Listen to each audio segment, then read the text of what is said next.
தந்தை, மகன், தூய ஆவியின் பெயராலே ஆமென். நம் ஆண்டவராகிய இயேசு கிறிஸ்துவின் அருளும் கடவுளுடைய அன்பும் தூய ஆவியின் நட்புறவும் உங்கள் அனைவரோடும் இருப்பதாக. ஆன்மாவோடும் இருப்பதாக. கிறிஸ்து இயேசுவில் அன்புமிக்க சகோதர சகோதரிகளே,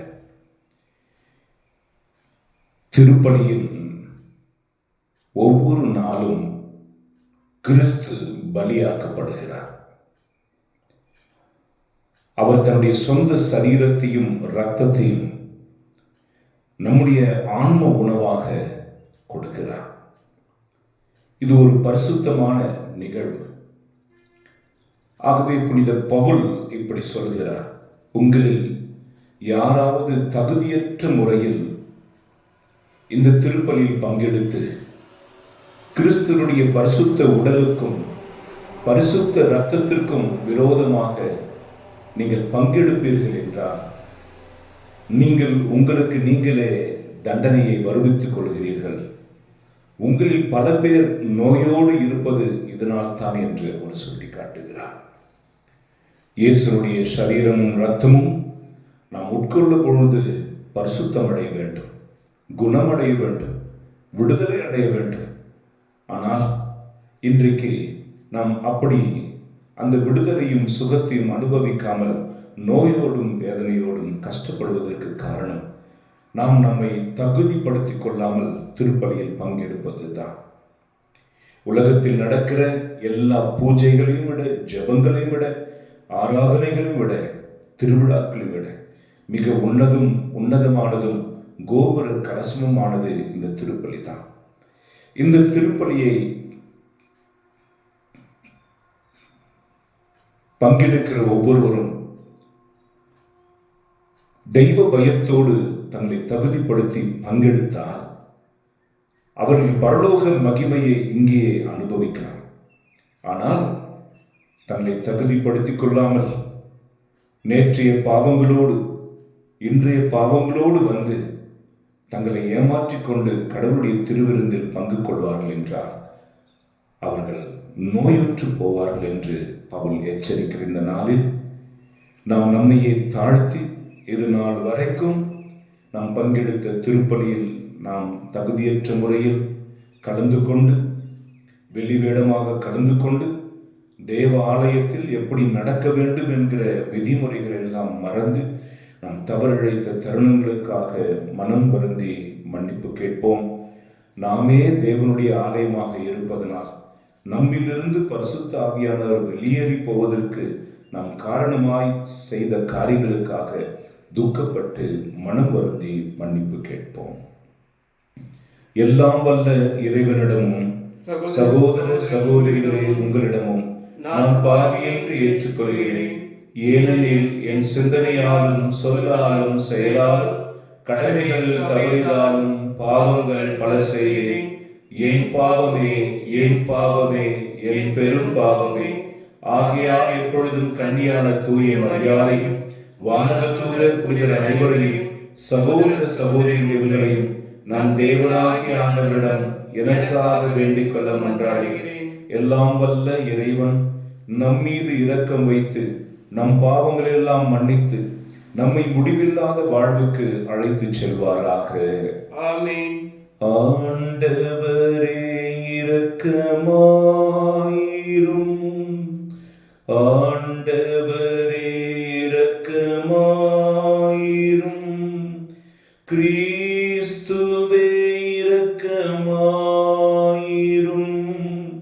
கிறிஸ்துவே இரக்கமாயிரும், ஆண்டவரே இரக்கமாயிரும், ஆண்டவரே இரக்கமாயிரும்.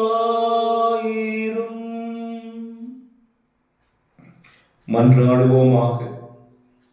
அனைத்தையும் படைத்தவரும் ஆள்பவருமான இறைவா, எங்களை கண்ணோக்கியர். அதனால் உமது பரிவிரக்கத்தின் செயலாற்றலை உய்த்துணர்ந்து உமக்கு முழு இதயத்தோடு நாங்கள் ஊழியம் புரிய அருள்வீராக. உம்மோடும் தூய ஆவியின் ஒன்றிப்பில் இறைவனாய் என்றென்றும் வாழ்ந்து ஆட்சி செய்கின்ற அவர் வழியாகவே உம்மை மன்றாடுகிறோம். ஆமென்.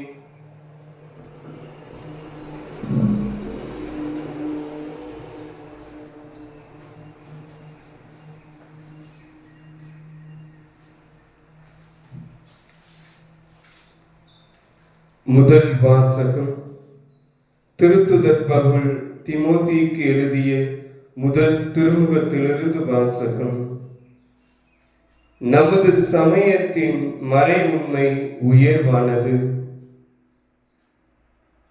தீமோத்தேயுக்கு எழுதிய முதல் திருமுகத்திலிருந்து வாசகம்.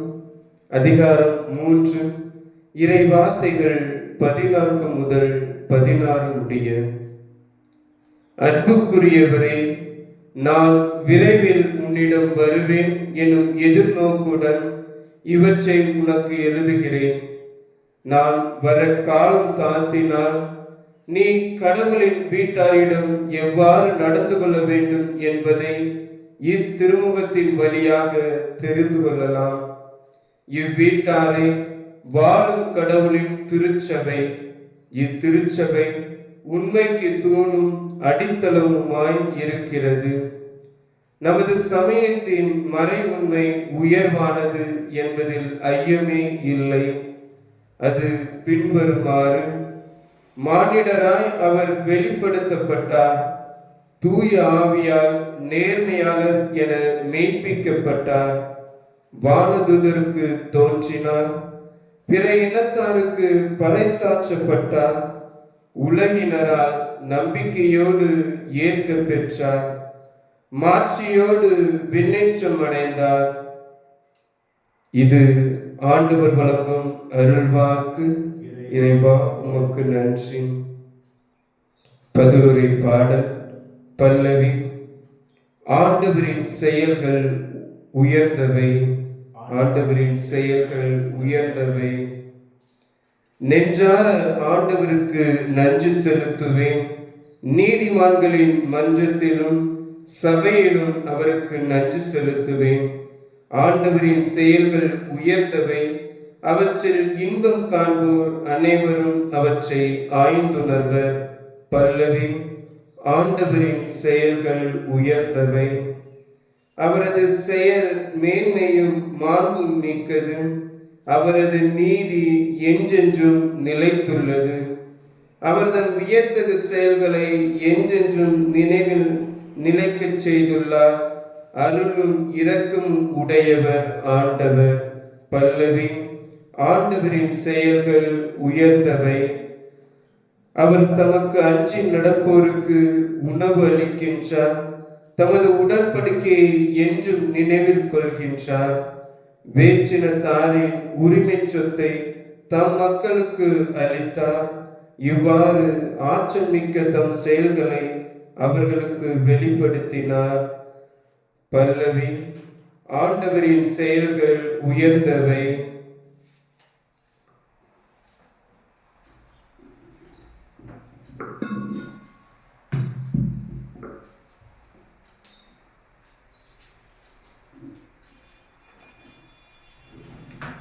அல்லே அல்லேலூயா, அல்லே அல்லேலூயா, அல்லே அல்லேலூயா, அல்லே அல்லேலூயா, அல்லே அல்லேலூயா, அல்லே அல்லேலூயா.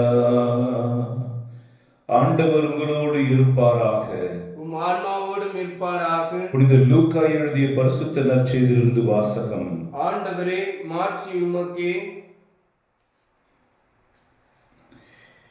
புனித லூக்கா எழுதிய நற்செய்தியிலிருந்து வாசகம். அதிகாரம் 7, இறை வசனங்கள் 31 முதல் 35 முடிய. அக்காலத்தில் இயேசு, இத்தலைமுறையின் மக்களை யாருக்கு ஒப்பிடுவேன்? இவர்கள் யாருக்கு ஒப்பானவர்கள்? இவர்கள் சந்தை வெளியில் உட்கார்ந்து ஒருவரை ஒருவர் கூப்பிட்டு, நாங்கள் குழல் ஊதினோம், நீங்கள் கூத்தாடவில்லை. நாங்கள் ஒப்பாரி வைத்தோம், நீங்கள் அழவில்லை என்று கூறி விளையாடும் சிறு பிள்ளைகளுக்கு ஒப்பானவர்கள். எப்படி எனில், திருமுழுக்கு யோவான் வந்தார். அவர் உணவு அருந்தவும் இல்லை, திராட்சை மதுவும் குடிக்கவில்லை, அவரை பேய் பிடித்தவன் என்றீர்கள். மானிட மகன் வந்துள்ளார், அவர் உண்கிறார், குடிக்கிறார். நீங்களோ இம்மனிதன் பெருந்தீனிக்காரன், குடிகாரன், வரி தண்டுபவர்களுக்கும் பாவிகளுக்கும் நண்பன் என்கிறீர்கள். எனினும் ஞானம் மெய்யானது என்பதற்கு அதை ஏற்றுக்கொண்டோரின் செயல்களே சான்று என்றார். இது ஆண்டவரின் அருள்வாக்கு. கிறிஸ்துவே உமக்கு புகழ்.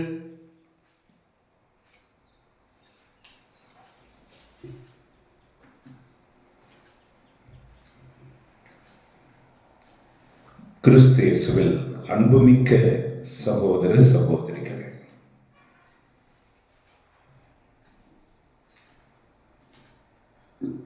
இன்றைக்கு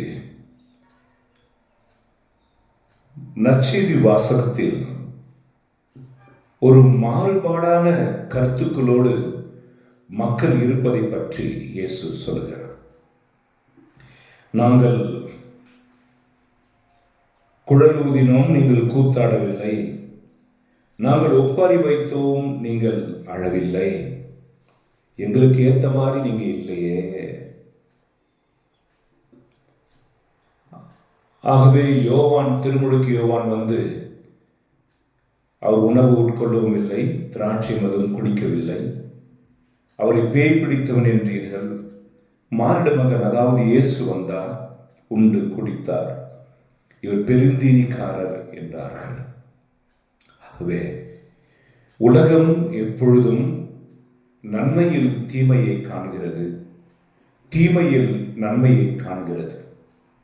இது ஒரு மனவேதனை தருகிற ஒரு விஷயம். ஒரு மனிதன் ஒரு நாள் சாக வேண்டும் என்று முடிவெடுத்தான், தற்கொலை செய்து கொள்ள வேண்டும் என்று. ஆகவே அவன் இரவு படுக்க போவதற்கு முன்பாக மின்சாரம் அணைந்து போனது. அந்த இருட்டறையில் ஒரு 5 நிமிடம் அவன் தன் செயல்களை செய்வதற்கு தடுமாறினான். சுவற்றில் மோதிக்கொண்டான். கட்டிலில் கால்களில் அவன் கால் இடித்தது. அவன் தனக்கு தேவையான தண்ணீர் பாட்டிலை மேஜையிலிருந்து எடுக்க முடியாமல் தவித்தான். கழிவறைக்கு செல்ல அவன் போகிற பொழுது வழுக்கி விழுந்தான். 5 நிமிடம் பிற்பாடு கரண்ட் வந்தது.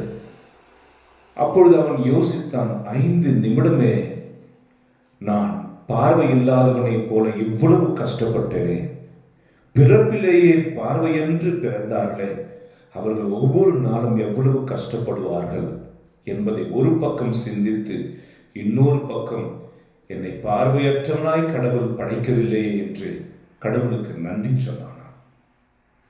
அன்புக்குரியவர்களே, மனிதனுடைய யதார்த்தமான ஒரு வாழ்க்கை என்னவென்றால், அவனுக்கு எல்லாத்தையும் ஆண்டவர் கொடுத்திருப்பாரு, அவனுக்கு அந்த வேல்யூ தெரியறதில்லை. என்ன செஞ்சிட்ட அப்படின்னு கேட்பாங்களே தவிர, கடவுள் அவனுக்கு செய்திருப்பதை குறித்து அவன் நினைத்து பார்ப்பதில்லை.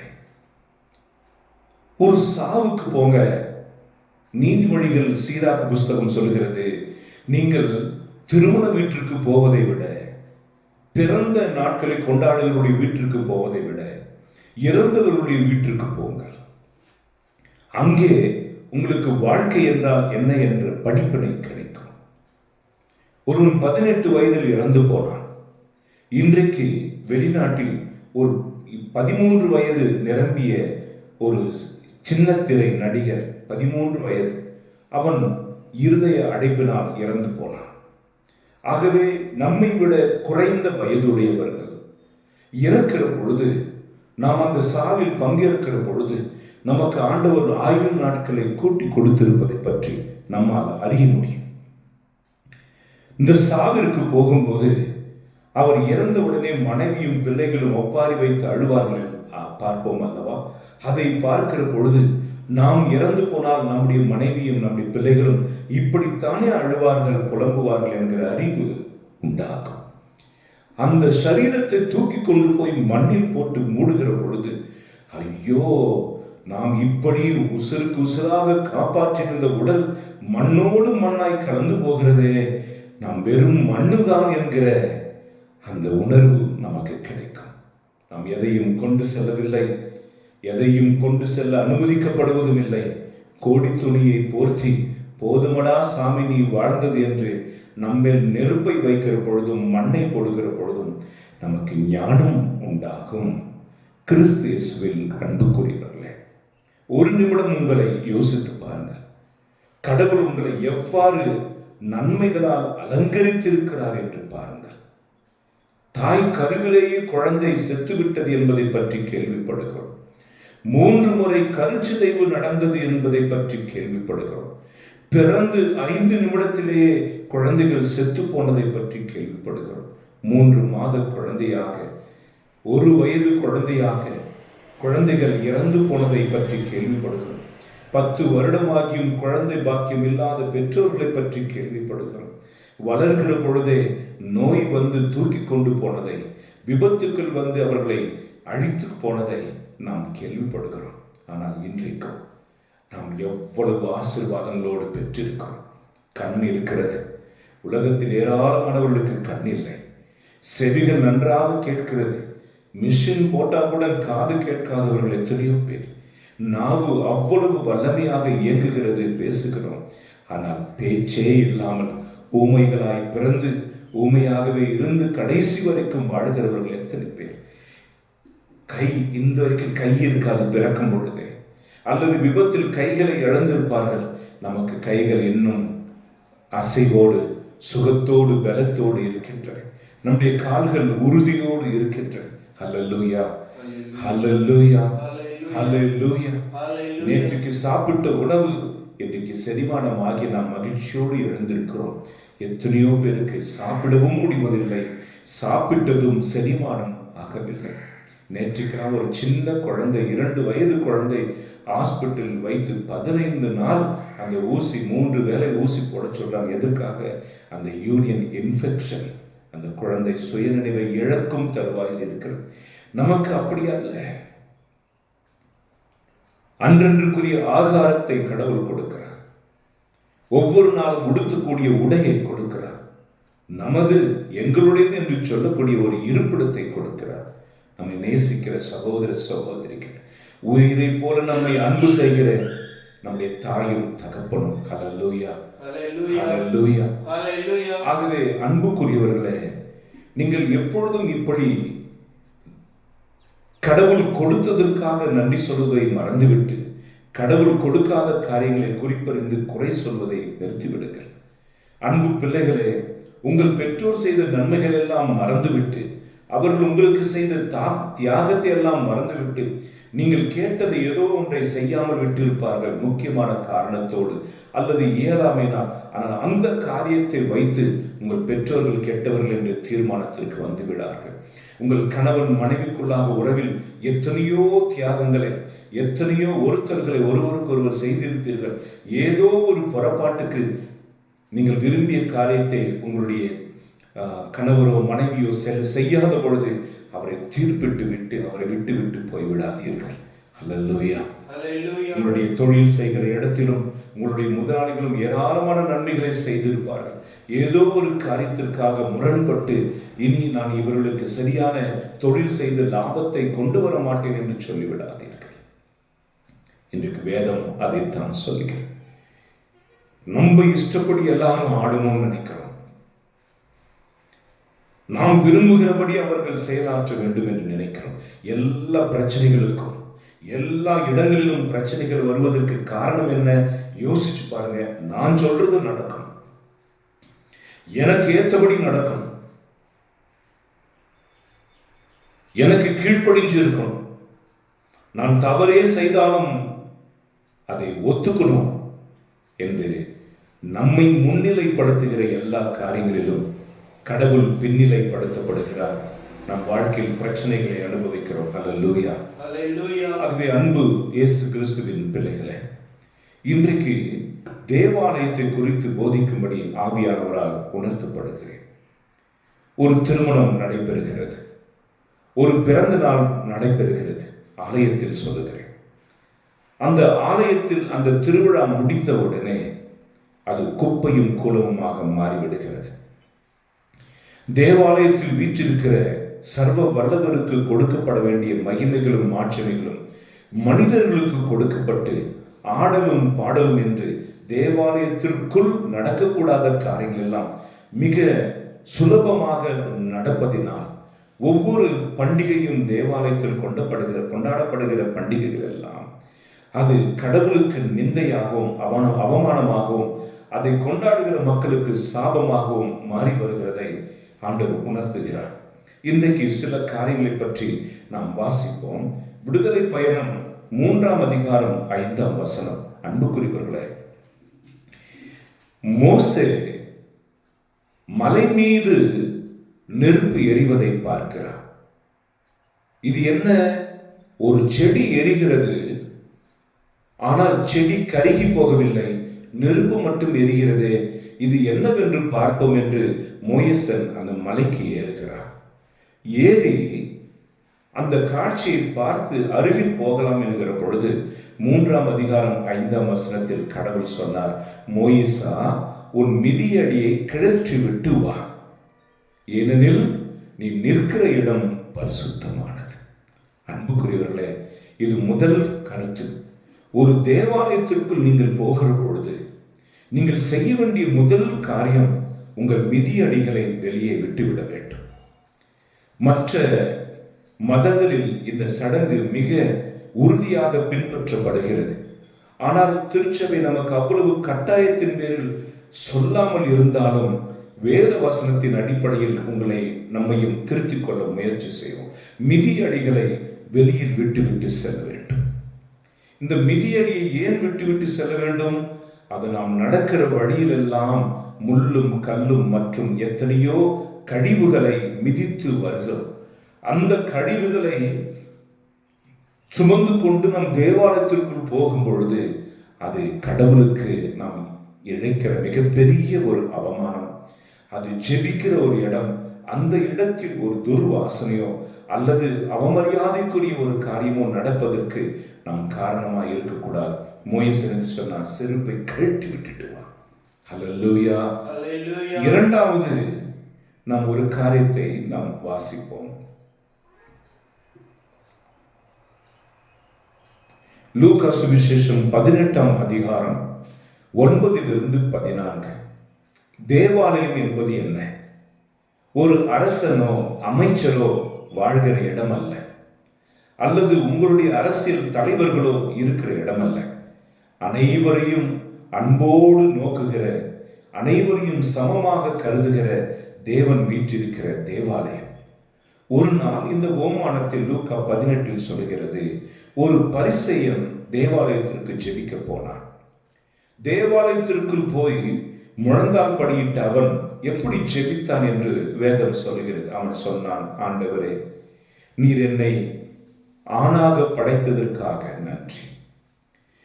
வெளியில் இருக்கிறானே அந்த ஆயக்காரனை போல் அல்லாமல் என்னை நீர் வைத்திருப்பதற்காக நன்றி.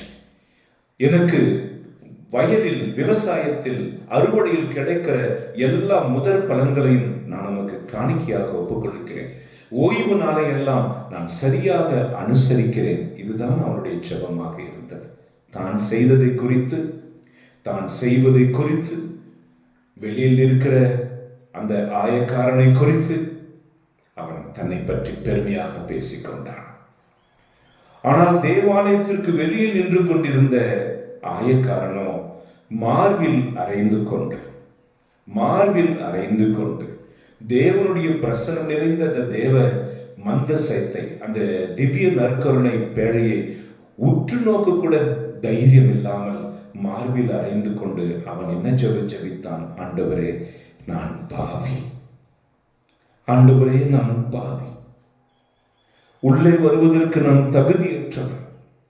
ஆகவே இரண்டாவது காரியம், தேவாலயத்தில் நுழைவதற்கு முன் நீங்கள் செய்ய வேண்டியது மேட்டிமையான உங்கள் நடையை, மேட்டிமையான உங்கள் பார்வையை, மேட்டிமையான உங்கள் திமிரை விட்டுவிட்டு அந்த தீர்த்தத்தை தொட்டு உங்கள் நெற்றியிலோ தலையிலோ வைத்து, ஆண்டவரே நான் பாவி, உம்முடைய ஆலயத்திற்குள் நுழைவதற்கு கூட நான் தகுதியற்றவன், ஆயினும் உம்முடைய இரக்கத்தை நம்பி உள்ளே வருகிறேன் என்று சொல்லி நீங்கள் போக வேண்டும். இன்றைக்கு நான் பார்க்கிறேன், ஒரு கலெக்டர் ஆபீஸில் போகிற பொழுது ஒருவருக்கு இருக்கிற பயம், அச்சம். ஒரு எம்எல்ஏவை பார்க்கிற பொழுது ஒருவருக்கு இருக்கிற பயம், அச்சம். ஒரு பஞ்சாயத்து தலைவரை பார்ப்பதற்காக மக்களிடையே இருக்கிற அச்சமும் பயமும் தேவனுடைய ஆலயத்தில் காணப்படவில்லை. இது மிகவும் துயரமான ஒரு விஷயம். ஹல்லேலூயா. அந்த தேவாலயத்தை தங்களுடைய சொந்த படுக்கை அறையை அல்லது விளையாட்டு மைதானத்தை போல மக்கள் பயன்படுத்துவது மிக துயரமான காரியமாக இருக்கிறது.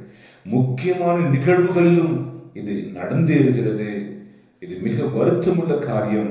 ஆகவே ஆண்டவர் சொல்லுகிறார், உங்களை தாழ்த்தி கொண்டு தேவாலயத்திற்குள் நுழைங்கள். மூன்றாவதாக, ஜக்கரியா புஸ்தகம் 2ஆம் அதிகாரம் 13ஆம் வசனம், அபக்கூக் 2ஆம் அதிகாரம் 20ஆம் வசனம். அபக்கூக் 2:20 நீங்கள் எளிதில் மனதில் வைத்துக் கொள்ளலாம்.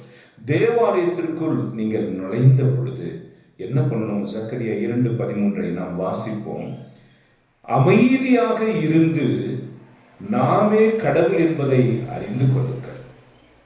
இன்றைக்கு புதிய வழிபாட்டு முறைகள் வந்திருப்பதனால மேல தாளம், சப்தம், கத்துதல், அரவுதல் என்றால் கூவுதல், இவற்றில் தான் கடவுள் இருக்கிறார் என்று நினைத்து கொண்டதுனால எல்லா இடங்களிலும் இப்படி கூப்பாடு நடந்து கொண்டிருக்கிறது. வேத வசனம் சொல்லுகிறது, ஜக்கரியா 2:13, நானுமே கடவுள் என்பதை அமைந்திருந்து அறிந்து கொள்ளுங்கள். Be calm and know that I am the Lord.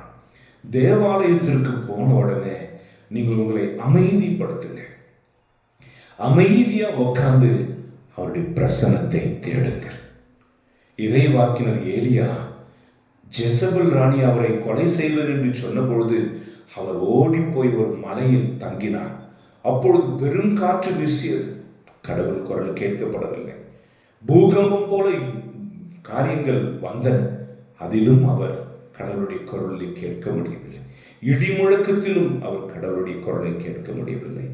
கடைசியில் மெல்லிய காற்றில், தென்றல் காற்றில் கடவுளுடைய குரல் கேட்டது, எலியா இங்கே என்ன செய்து கொண்டிருக்கிறார்? இன்னும் எத்தனையோ இறைவாக்கினர்களையும் ராஜாக்களையும் நீ அபிஷேகிக்க வேண்டியிருக்க, இங்கே என்ன செய்கிறார்? போ, உன் உயிரை யாரும் தொடுவதில்லை என்று சொல்லி ஆண்டவர் பேசினார். நம் மன சஞ்சலத்தில், மன குழப்பத்தில், மன போராட்டத்தில் இருக்கும்போது கடவுளுடைய குரலை கேட்காது. நீங்கள் அதையெல்லாம் கடந்து அமைதிக்குள் செல்ல வேண்டும். ஆகவே தேவாலயத்தில் நீங்கள் போன உடனே செய்ய வேண்டிய மூன்றாவது காரியம் அமைதி. அமைதி. Be silent and know that I am the Lord. அமைதியா இருந்து பாருங்கள். பூசையில் மற்ற ஜெபங்களில் நிறைய கூச்சல் இருக்கிறது என்கிறவர்கள் தனிமையா ஆண்டவர்கிட்ட போய் பேசி பாருங்களேன், அமைதியா இருக்கும். Hallelujah, hallelujah, praise the Lord, praise the Lord. மத்தேயு சுவிசேஷம் 5ஆம் அதிகாரம் 24ஆம் வசனத்தில் இயேசப்பா சொல்றாரு, நீங்க எல்லாம் கோயிலுக்குள்ள வரீங்க, உங்க காணிக்க தட்ட நிறைய பழங்களும் என்னென்னவோ வச்சுக்கிட்டு பலிப்பிடத்தை நோக்கி வரீங்க. ஆனா ஒரு நிமிஷம் உங்கள் காணிக்கைகளோடு பலிப்பிடத்துக்கு முன்னாடி இருங்க, காணிக்கை வச்சிடாதீங்க. உங்கள் மீது யாருக்காவது மனத்தாங்கல் இருப்பதாக நீங்கள் நினைவுற்றால், என்ன சொன்னாரு?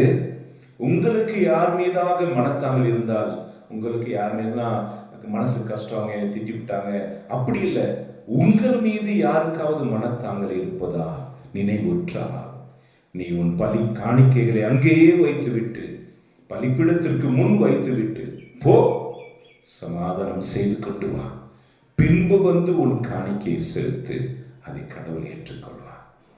நம் கண்ணுக்கு தெரிகிற சகோதர சகோதரிகளோடு நாம் அன்பு செய்யாமல், அவர்களை மன்னிக்காம கோயிலுக்குள்ள வராத, அகங்காரத்தோடு கோயிலுக்குள்ள வராத. உள்ள வந்த பிற்பாடும் உன்னுடைய பலி கடவுளுக்கு பிரியமாக இருக்க வேண்டும் என்றால் நீ உன் மீது யாருக்காவது மனத்தாங்கள் இருப்பதாக கேள்வியுற்றால் நினைவுற்றால் போய் சமாதானம் செய்து கொண்டு வந்து பின்பு உன் காணிக்கைகளை செலுத்து. இல்லைன்னா உன் காணிக்கை பயனற்றது.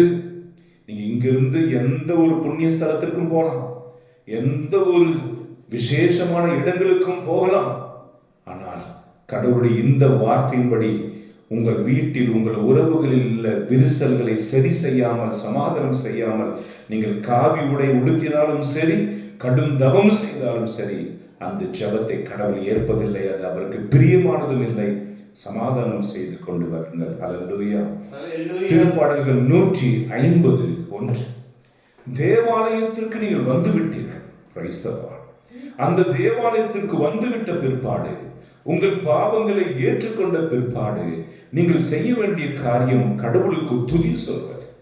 திருப்பாடல் 151 சொல்கிறது, பாடுங்கள் ஆண்டவருக்கு புதியதோர் பாடுங்கள், ஆண்டவர் தம் ஆலயத்தில் ஆண்டவர் தம் இல்லத்தில் அவரை போற்றி துதிங்க.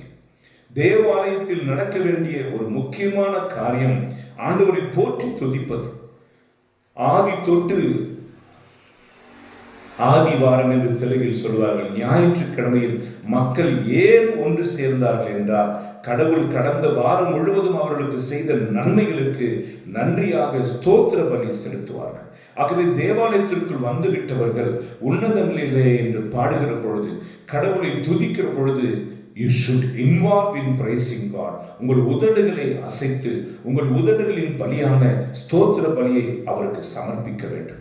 உங்கள் குரலை பற்றி அல்ல, உங்கள் சப்தத்தை பற்றி அல்ல, உங்களை நீங்கள் முழுமையாக கொடுத்து கடவுளை துதிக்க வேண்டும்.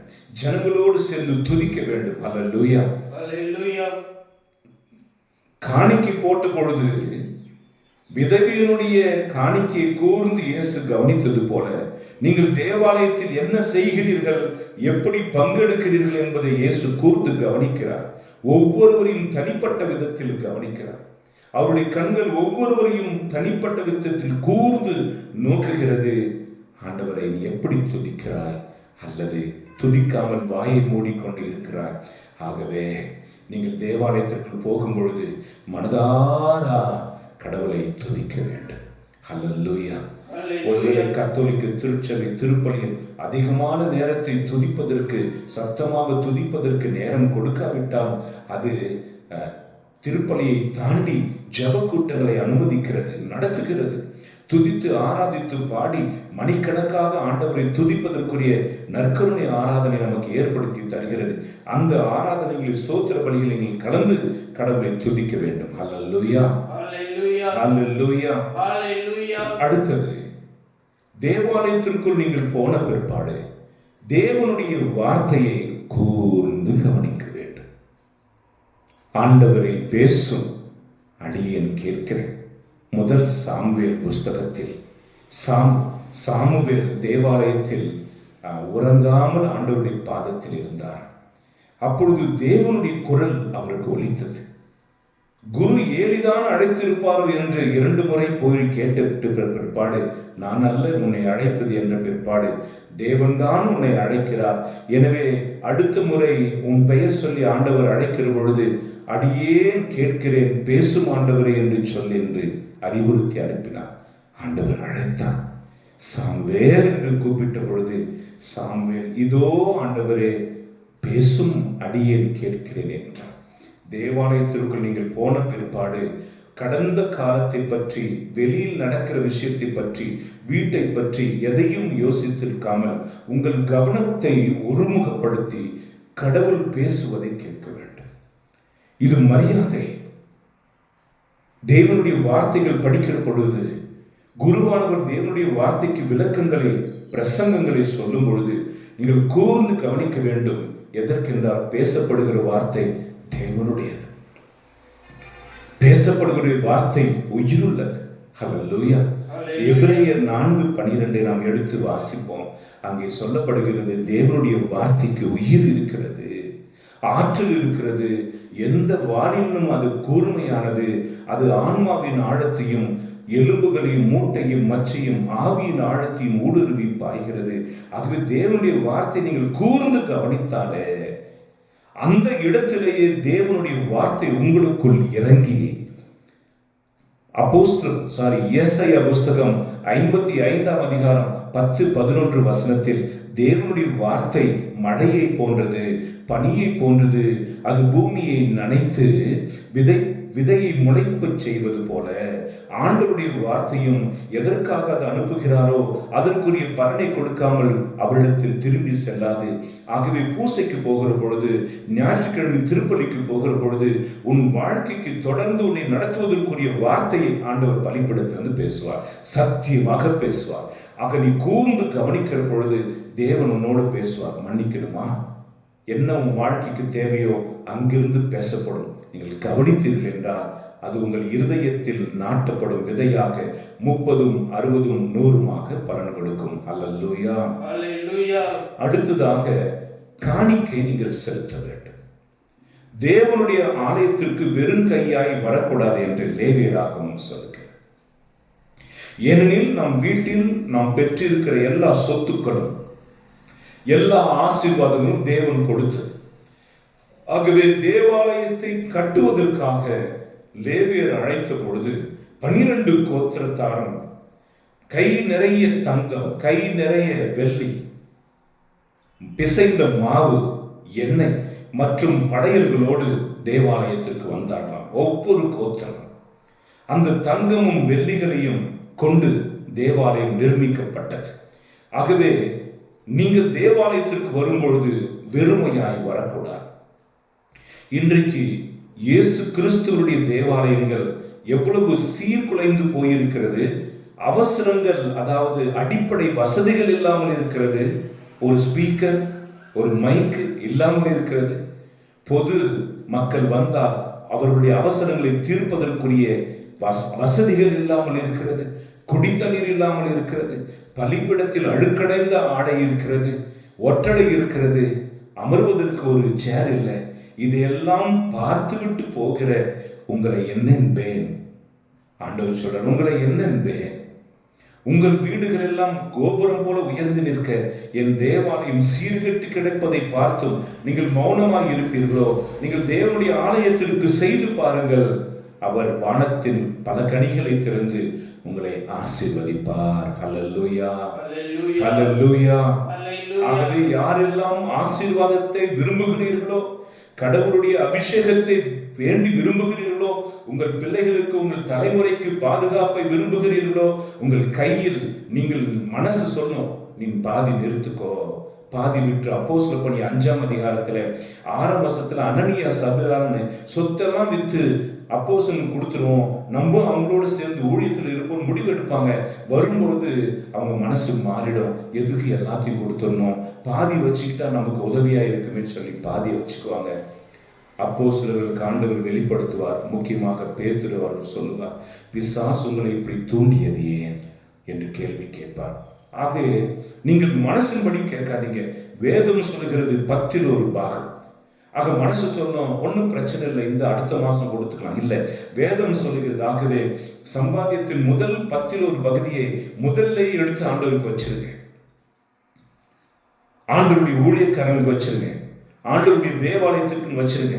வீட்டில் கிடக்கிற பழைய 10 ரூபாய், வீட்டில் கிடைக்கிற பழைய சில்லற காசுலாம் பொறுக்கிட்டு நீங்க வந்தீங்கன்னா அதற்கேற்றபடிதான் ஆண்டவர் உங்களை ஆசீர்வதிக்க முடியும். வீட்டின் தலை சிறந்தவற்றை, தலைமகனை, முதல் பலனை, முதல் கனியை, முதல் ஆட்டை, முதல் ஈற்றை நீங்கள் கடவுளுக்கு காணிக்கையாக சமர்ப்பிக்க வேண்டும். ஆகவே தேவாலயத்திற்கு வருகிற பொழுது காணிக்கைகளோடு நீங்கள் வர வேண்டும். அதை கடவுள் எதிர்பார்க்கிறார். உங்களை ஆசீர்வதிப்பதற்காக அவர் வைத்துக் கொண்டிருக்கிற அளவுகோலே நீங்கள் எதான அளக்கிறீர்களோ அதனால் தான் அளக்கப்படும். ஹல்லேலூயா, ஹல்லேலூயா. அடுத்ததாக 1 கொரிந்தியர் 11ஆம் அதிகாரம் 27 30 இறை வசனங்கள். நான் முன்னுரையில் சொன்னேன் அல்லவா, அது இங்கே இருக்கிறது. 27 வசனத்திலிருந்து வாசிப்போம். 1 கொரிந்தியர் 11:27. ஆகவே எவராவது தகுதியற்ற நிலையில் இந்த அப்பத்தை உண்டால் அல்லது ஆண்டவரின் கிண்ணத்தில் பருகினால் அவர் ஆண்டவரின் உடலுக்கும் இரத்தத்திற்கும் எதிராக குற்றம் புரிகிறார். அன்புக்குரியவர்களே, இது சாதாரண ரொட்டியும் ரசமும் அல்ல. இதை குருவும் உணர வேண்டும், மக்களும் உணர வேண்டும். ஒவ்வொரு குருவும் இதுதான் தன்னுடைய முதல் பலி என்றும் இதுதான் தன்னுடைய கடைசி பலி என்றும் அச்சநடுக்கத்தோடு பலி சமர்ப்பிக்க வேண்டும். பங்கெடுக்கிறவர்களும் இது தேவனுடைய சரீர ரத்தம் என்று உணர்தல் வேண்டும். தொடர்ந்து வாசிப்போம். எனவே ஒவ்வொருவரும் தம்மையை சோதித்தறிந்த பின்பே இந்த அப்பத்தை உண்டு கிண்ணத்தில் பருக வேண்டும். ஆகவே ஒவ்வொருவரும் தன்னைத்தானே சோதித்து அறிந்து அதன் பிற்பாடே இந்த அப்பத்தை உண்டு இந்த ரச பாத்திரத்தில் நீங்கள் பங்கெடுக்க வேண்டும். தொடர்ந்து வாசிப்போம். ஏனெனில் ஆண்டவருடைய உடல் என உணராமல் உண்டு பருகுபவர் தன் மீது தண்டனை தீர்ப்பையே வருவித்துக் கொள்கிறார். புரியுதுங்களா? கிறிஸ்தவர்களுக்கு கொடுக்கப்பட்ட மிகப்பெரிய ஆற்றல் இந்த திவ்ய நற்கருணையும் அவருடைய ரத்தமும். ஆனால் அதை உணராமல் உட்கொள்கிறவர்களுக்கு அதுவே தண்டனையாக மாறிவிடுகிறது. யூதாசுக்கு அப்பத்துண்டை தோய்த்து இயேசு கொடுத்த பொழுது தகுதியற்ற நிலையில் இருந்த அவன் அதை உட்கொண்ட உடனே பிசாசு அவனுக்குள் புகுந்தது என்று வேதம் சொல்கிறது. அதை உணராமல் நாம் உட்கொள்கிற பொழுது நாம் பாவத்தை கட்டிக்கொள்கிறோம். தொடர்ந்து வாசிப்போம். இதனால் தானே உங்களில் பலர் வலுவற்றவராயும் உடல் நலமற்றவராயும் இருக்கின்றனர். ஆகவே கிறிஸ்தவர்களே, கிறிஸ்தவ மக்களே, நண்பர்களே, நாம் வலுவற்றவர்களும் நோயுற்றவர்களாகவும் இருக்கக்கூடாது என்பதற்காக நம்மை சுகப்படுத்துவதற்காக இயேசு கிறிஸ்து நமக்குள் வருகிறார். ஆனால் வேதம் என்ன சொல்கிறது? நீங்கள் தகுதியற்ற முறையில் அதை உட்கொள்கிற பொழுது சுகமற்றவர்களாக, பலனற்றவர்களாக, நோயுற்றவர்களாக நீங்கள் மாறுகிறீர்கள். 31ஆம் வசனத்தை நாம் வாசித்து முடிப்போம். 31. ஆனால் நம்மையே நாமே சோதித்துமானால் நாம் தீர்ப்புக்கு ஆளாக மாட்டோம். நல்லா கவனிச்சுக்கங்க. 2வது வருகையில் இயேசுனுடைய தீர்ப்புக்கு நம்ம ஆளாக மாட்டோம். உலகத்திலே எந்த தெய்வமும் செய்யாத ஒரு பெரிய செயல். நம் தெய்வம் என் சரீரத்தை உண்டு என் ரத்தத்தை குடித்தால் நீங்கள் வாழ்வீர்கள். ஆகவே அதற்கு ஏற்றபடி நம்மளை தகுதிப்படுத்திக்கணும் இல்லையா? சில மருத்துவர்கள் இருக்கிறார்கள், காலையில் நீங்க ஒன்னும் சாப்பிடாம வந்தா தான் இந்த மூலிகை நான் உங்களுக்கு வாயில வைப்பேன். ஆகவே நூற்றுக்கணக்கான மக்கள் நைட்ல இருந்து சாப்பிடாம இருந்தாங்க போறாங்க. சுகர் டெஸ்ட்டுக்கு போகும்போது நீங்க எதுவுமே சாப்பிடக்கூடாது, அப்பதான் அவங்க சாப்பிடாம காலையில போய் சுகர் டெஸ்ட் எடுக்கிறாங்க.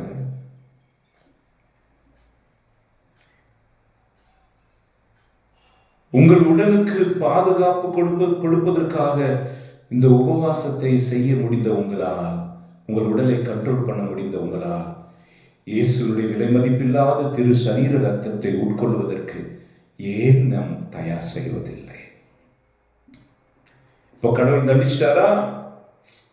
உடனடியாக கடவுள் தண்டிச்சாரா? இல்லை. ஆனால் தண்டனை நாமே பெற்றுக்கொண்டோம். தீர்ப்புக்கு நம்மை உட்படுத்திக் கொண்டோம்.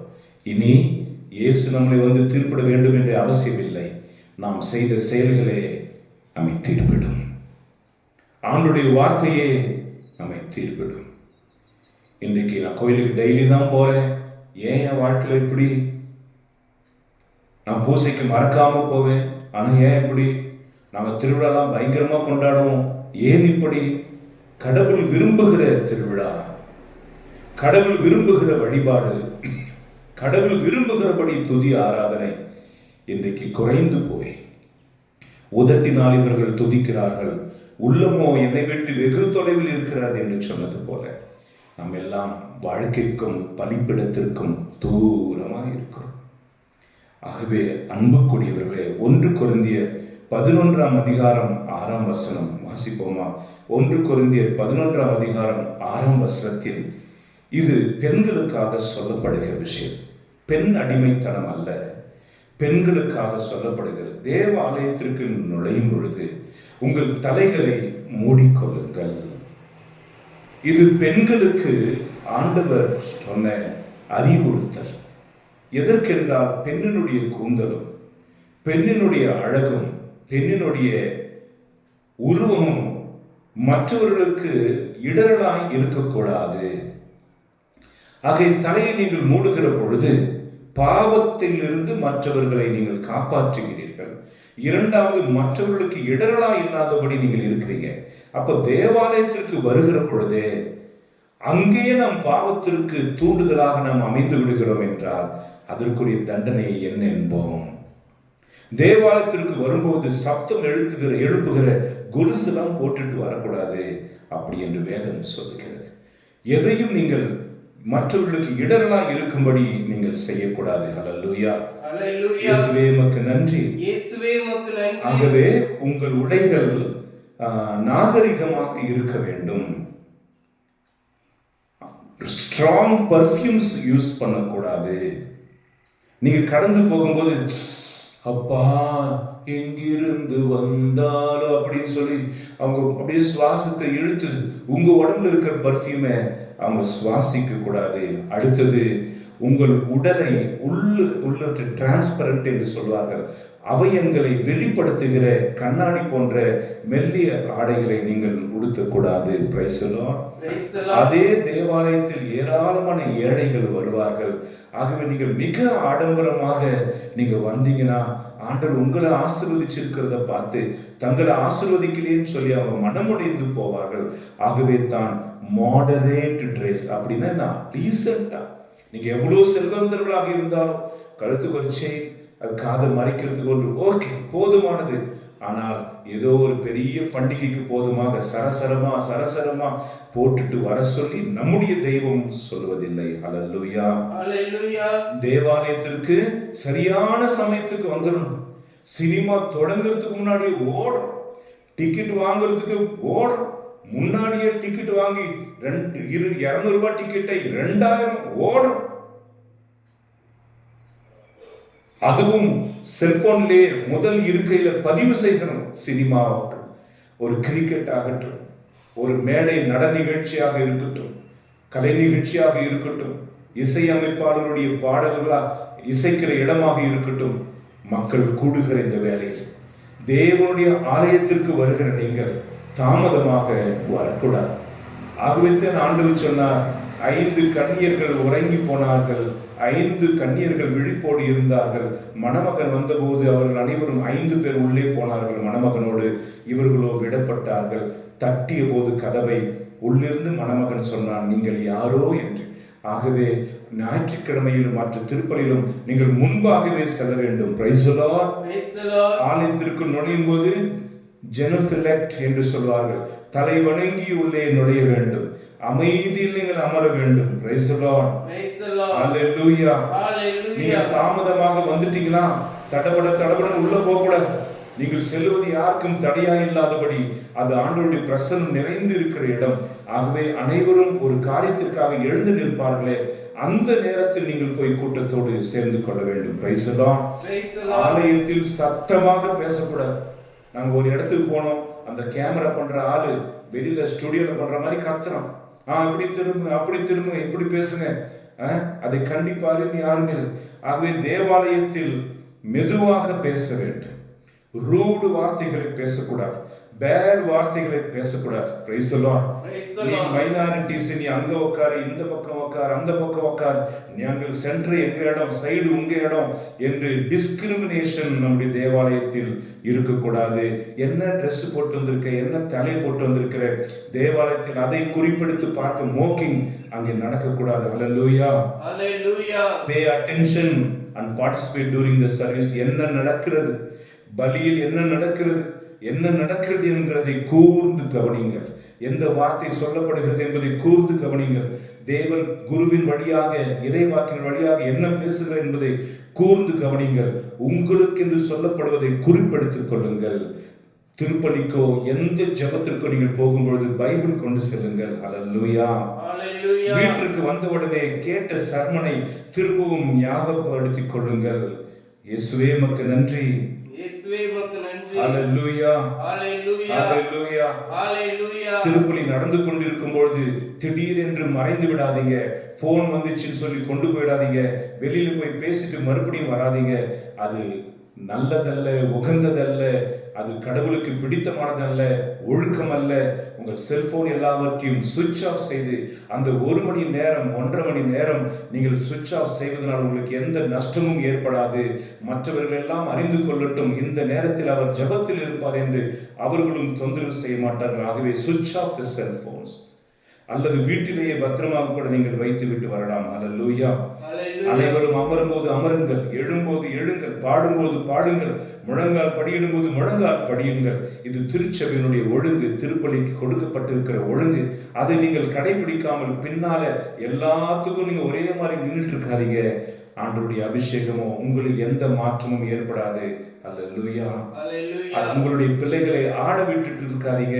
Keep eyes on your children. சில பிள்ளைங்க ஹைப்பர் ஆக்டிவா இருப்பாங்க, ஓடுவாங்க, ஒடியாருவாங்க. அவர்களை பின்னால அமர செய்து நம்மால் நம்முடைய குழந்தைகளால் மற்றவர்களுக்கு தொந்தரவு வராதபடி நீங்கள் பார்த்து கொள்ள வேண்டும். அடுத்தது உங்கள் பிள்ளைகளுக்கு அமர செய்து இது திருப்பலி என்று ஒவ்வொருடைய வணக்கங்களையும் அங்கு நடக்கிற ஒவ்வொரு காரியங்களின் செய்கைகளின் பிள்ளைகளுக்கு சொல்லிக் கொடுங்கள். கரம் குவிக்க, முழந்தால் படியிட, கரங்களை உயர்த்த, வணங்க நீங்கள் சொல்லித்தர வேண்டும். அல்லேலூயா. அல்லேலூயா. அதே போல உங்களுக்கு அப்புறம் மக்கள் யாராவது வராங்கன்னா ஒதுங்கி அவர்களுக்கு இடம் கொடுங்க. நீங்கள் அமர்வீர்கள் என்றால் முதல்ல முன்னாடி அமர்ந்துட்டா அடுத்த 8 பேர் உங்களுக்கு தாண்டி தாண்டி போக வேண்டும். இது சினிமா தியேட்டர் அல்ல, இது பெரிய காரியம் அல்ல. ஆகவே நீங்கள் make a room for the other people who are coming late. அவர்களுக்கு நீங்கள் இடம் கொடுக்க வேண்டும் என்று வேதம் சொல்கிறது. அல்லேலூயா. அல்லேலூயா. தேவாலயத்தில் அமர்ந்து கொண்டு ஆணையோ பெண்ணையோ இச்சையோடு நோக்கி அதை பாவத்திற்கு இடமாக மாற்றி விடாதீர்கள். என் அன்புக்குரியவர்களே, இந்த விளக்கங்கள் எல்லாம் நான் துறவாக சீக்கிரமாக சொல்லி முடித்து விட்டேன். இதை நீங்கள் பொறுமையாக யோசிங்கள். நாம் கிறிஸ்தவர்கள் நாம் காட்டுகிற பயபக்தியை பார்த்துத்தான் அந்நியர்களும் கடவுளை நேசிக்க வேண்டும். தேவாலயத்திற்கு போகும்போது உங்களை சுத்தமாக, உடல் சுத்தம், உடை சுத்தம், மனசு சுத்தம், ஆவியில் சுத்தம், நினைவுகளில் சுத்தத்தோடு நீங்கள் போங்கள். அப்பொழுது பரிசுத்த தேவன் உங்களில் வந்து குடிக்கொள்வார். அந்த நற்கருணை ஆண்டவர் உங்களுக்குள் வந்து குடிக்கொள்வார். நீங்கள் திருப்பலி முடித்துவிட்டு வருகிற பொழுது கடவுளையை சுமந்து கொண்டு வருவீர்கள். அது பெரிய அனுபவம். இன்றைக்கு அப்படி இல்லை. செல்போன் பார்க்கிறோம், அங்கேயே நியூஸ் பார்க்குறோம், அங்கேயே மெசேஜ் போடுறோம். இது தப்பா இல்லை. குருக்களும் ஒரு ஃபோன் வந்துச்சுன்னா எடுத்துட்டு பின்னாடி போய் பேசிட்டு தான் வராங்க. ஆகவே இந்த முறைகள் எல்லாம் மாற வேண்டும் என்று நாம் ஒருவருக்கொருவர் செபிப்போம். நாங்கள் குழல் ஊதினோம், நீங்கள் ஆடவில்லை, அப்படி நாங்கள் திராட்சை நாங்கள் பழத்தை குடிக்க கொடுத்தோம், நீங்கள் அப்படி பண்ணலை இப்படி பண்ணலை என்று நாங்கள் ஒப்பாரி வச்சோம், நீங்களும் கூட சேர்ந்து அடலெல்லாம் சொல்லாமல் நமக்கு விதிக்கப்பட்ட விதிமுறைகளின்படி தேவாலயத்தை மகிமைப்படுத்துவோம். தேவாலயத்தில் வீற்றிருக்கிற கடவுளை மகிமைப்படுத்துவோம். அங்கு எழுந்தருளுள்ள திவ்ய நற்கருணை தகுதியோடு உட்கொள்வோம். நாமே தேவாலயம். 1 கொரிந்தியர் 3:16 இந்த உடலை நாம் பரிசுத்தமாக வைத்திருந்தால் தான் நம்மை கடவுள் ஆசீர்வதிப்பார். இந்த உடலை நாம் அழிப்போம் என்றால் தேவனும் நம்மை அழித்து விடுவார். அது இயல்பிலேயே அழிந்து போகும். ஆகவே மன உருக்கத்தோடு இந்த விண்ணப்பத்தை உங்கள் முன்பாக வைக்கிறேன். தேவாலயத்தில் செப்பெல்லாம் வெளியே விட்டுட்டு நீங்கள் பிரமாணிக்கமாக இருந்து காட்டுங்கள். நம்முடைய வருகிற தலைமுறையினர் நம்மை பார்த்து தேவனை மகிமைப்படுத்துவார்களாக. ஆமென்.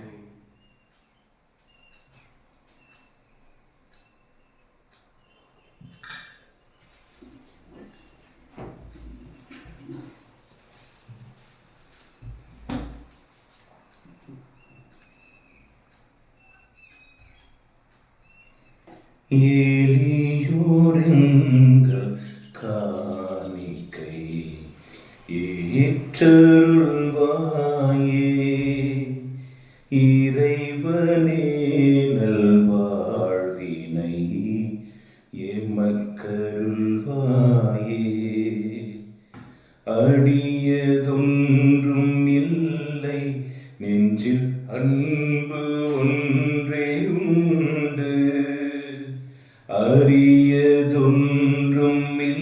இல்லை, நெஞ்சில் அன்பு ஒன்றே உண்டு. அன்பாண்டவரே, ஒப்புக் கொடுக்கிறோம் சுவாமி. இந்த ரொட்டு எங்களுக்கு வாழ்தல் உணவாக, இந்த ரசம் எங்களுக்கு மீட்பளிக்கும் கிண்ணமாக மாறுவதாக ஏற்றுக்கொள்ளும்.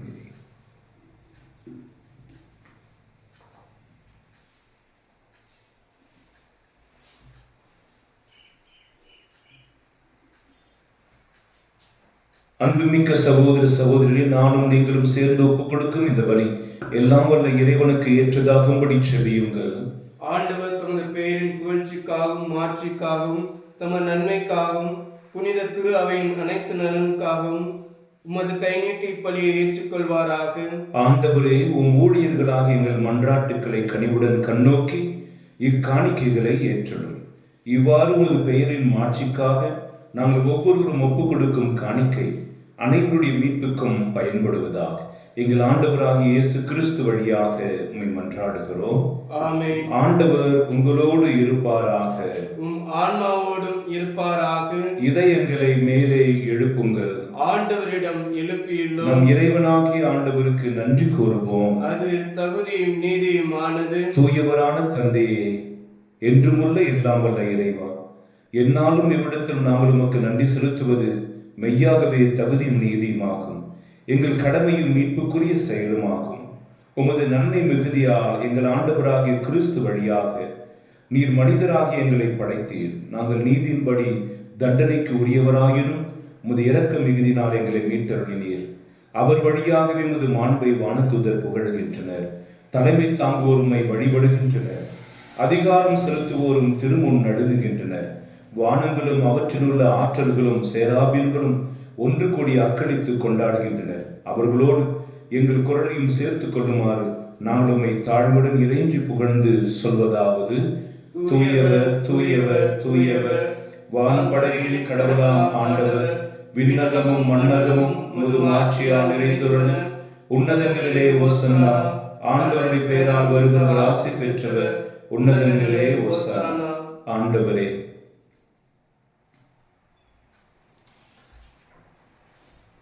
நீர் மெய்யாகவே தூயவர், தூய்மை அனைத்திற்கும் ஊற்று. ஆகவே உம்முடைய ஆவியை பொழிந்து இக்காணிக்கைகளை தூய்மைப்படுத்தியருள உம்மை வேண்டுகிறோம். இவ்வாறு எங்கள் ஆண்டவர் இயேசு கிறிஸ்துவின் உடலும் இரத்தமுமாக இவை எங்களுக்கு மாறுவனவாக. அவர் பாடுபட உளம் கனிந்து தம்மை கையளித்த பொழுது அப்பத்தை எடுத்து உமக்கு நன்றி செலுத்தி அதை பிட்டு தம் சீடர்களுக்கு அளித்தவர் கூறியதாவது: அனைவரும் இதிலிருந்து பெற்று உண்ணுங்கள், ஏனெனில் இது உங்களுக்காக கையளிக்கப்படும் என் உடல்.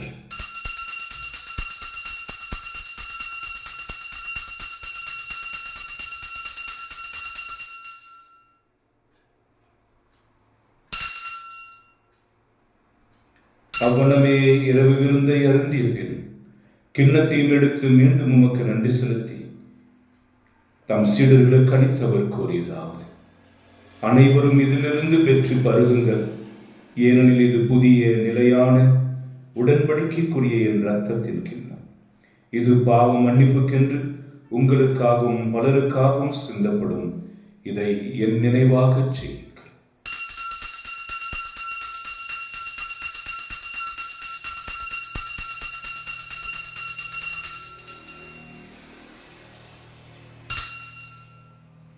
நம்பிக்கையின் மறைபொருள்: ஆண்டவரே, நீர் வருமளவும் உமது இறப்பினை அறிக்கையிடுகின்றோம், உமது உயிர்ப்பினையும் எடுத்துரைக்கின்றோம். ஆகவே ஆண்டவரே, நாங்கள் கிறிஸ்துவின் உயிர்ப்பையும் இறப்பையும் உயிர்ப்பையும் நினைவு கூர்ந்து வாழ்வு தரும் அப்பத்தின் மீட்பளிக்கும் கிண்ணத்தையும் உமக்கு ஒப்புக் கொடுக்கின்றோம். உம் திருமுன் என்று உமக்கு ஊழியம் புரிய தகுந்தவர்களை நீங்கள் ஏற்றுக்கொண்டீர். எனவே உமக்கு நன்றி செலுத்துகிறோம். மேலும் கிறிஸ்துவின் உடலிலும் இரத்தத்திலும் பங்கு கொள்ளும் எங்களை தூய ஆவியார் ஒன்று சேர்க்க வேண்டும் என நம்மை தாழ்மையோடு மன்றாடுகிறோம். ஆண்டவரே, உலகெங்கும் பரவியிருக்கும் திரு அவையை நினைவு கூர்ந்தருளும். எங்கள் திருத்தந்தை லியோ, அப்போஸ்தலர் பரிபாலகர் மோட்சராஜன், எல்லா திருநிலையினர் ஆகிய அனைவரோடும் திரு அவை அன்பில் நிறைவேறச் செய்தோம். மேலும் உயிர்த்தெழும் எதிர்நோக்குடன் துயில் கொள்ளும் எங்கள் சகோதர சகோதரிகள் இறந்தோர் அனைவரையும் இரக்கத்துடன் நினைவு கூர்ந்து உமது திருமுக ஒளியில் ஏற்றுள்ளோம். எங்கள் அனைவர் மீதும் இரக்கமாயிரும். கடவுளின் கன்னித்தாயான புனித மரியா, அவருடைய கணவரான புனித யோசேப்பு, புனித திருத்தூதர்கள், இவ்வுலகில் உமக்கு உகந்தவராய் இருந்தோராகிய புனிதர் அனைவருடனும் நாங்கள் நிலைவாழ்வில் பங்கு கொள்ளும் தகுதி பெற்று உம் திருமகன் இயேசு கிறிஸ்து வழியாக உம்மை புகழ்ந்தேத்தும் வரமருள உம்மை மன்றாடுகிறோம்.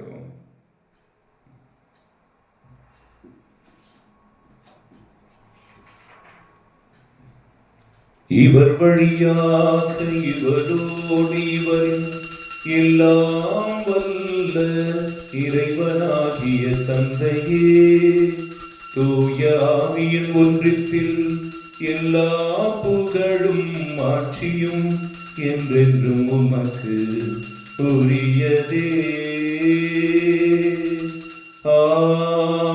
ஆமென்,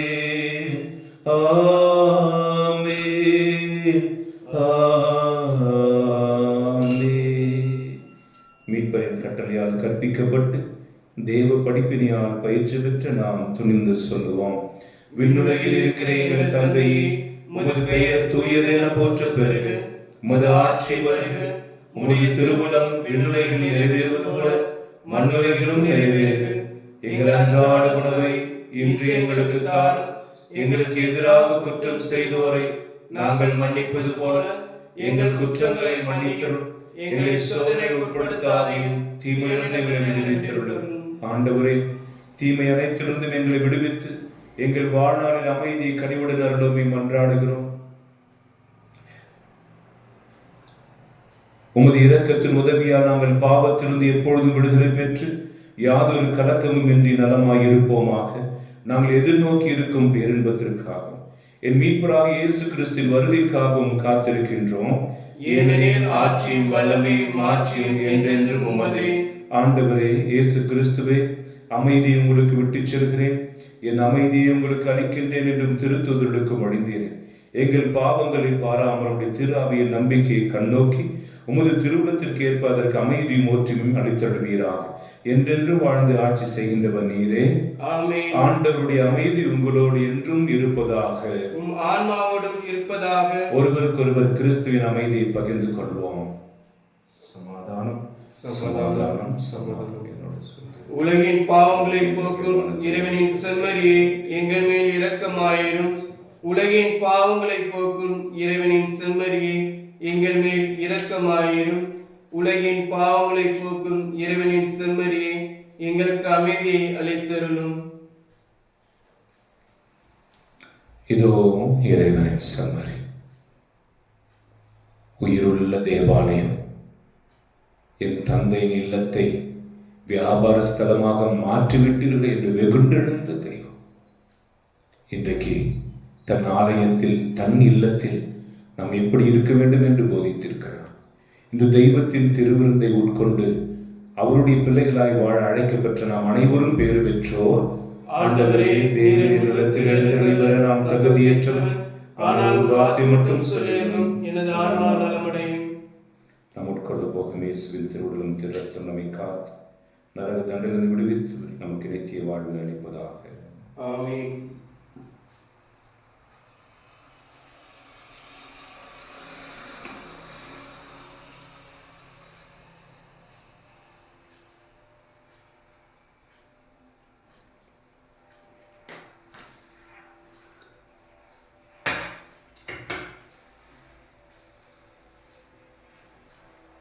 கிறிஸ்துவின் திருவுடலும் திரு ரத்தம்.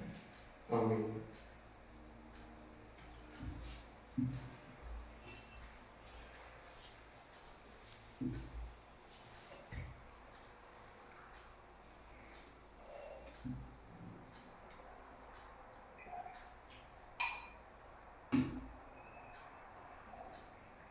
கிறிஸ்துவின் ஆன்மாவே, என்னை புனிதமாக்கும். கிறிஸ்துவின் திருவுடலை என்னை மீட்டருளும். கிறிஸ்துவின் திரு ரத்தமே எனக்கு எழுச்சியூட்டும். கிறிஸ்துவின் விழாவின் தண்ணீரை என்னை கழுவிவிடும். கிறிஸ்துவின் பாடுகளை என்னை தேய்ச்சிடும். ஓ நல்ல இயேசுவே, எனக்கு செவிசாயும். உன் திரு காயங்களுள் என்னை மறைத்தருளும். உம்மிடமிருந்து என்னை பிரிய விடாதையும். தீய பகைவிடமிருந்து என்னை காத்தருளும். எனது இறப்பின் வேளையில் என்னை அழைத்தருளும். உம்மிடம் வர எனக்கு கட்டளை தருளும். புனிதர்களோடு எக்காலமும் உம்மை புகழச் செய்யும். ஆமென். மன்றாடுவோமாக. ஆண்டவரே, நாங்கள் பெற்றுக்கொண்ட விண்ணக கொடைகளின் செயலாற்றல் எங்கள் மனதையும் உடலையும் ஆட்கொண்டருள உம்மை வேண்டுகின்றோம். அதனால் நாங்கள் எங்கள் விருப்பு வெறுப்புகளுக்கு இடம் கொடாமல் இவ்விருந்தின் பயனுக்கு ஏற்ப வாழ்வோமாக. எங்கள் ஆண்டவராக இயேசு கிறிஸ்து வழியாக உம்மை மன்றாடுகிறோம். ஆமென். ஆண்டவர் உங்களோடு இருப்பாராக. உம் ஆன்மாவோடும் இருப்பாராக. எல்லாம் வல்ல இறைவன் தந்தை, மகன், தூய ஆவியார் உங்களை ஆசீர்வதிப்பாராக. ஆமென். சென்று வாருங்கள், திருப்பலி நிறைவேறிற்று. இறைவா உமக்கு நன்றி.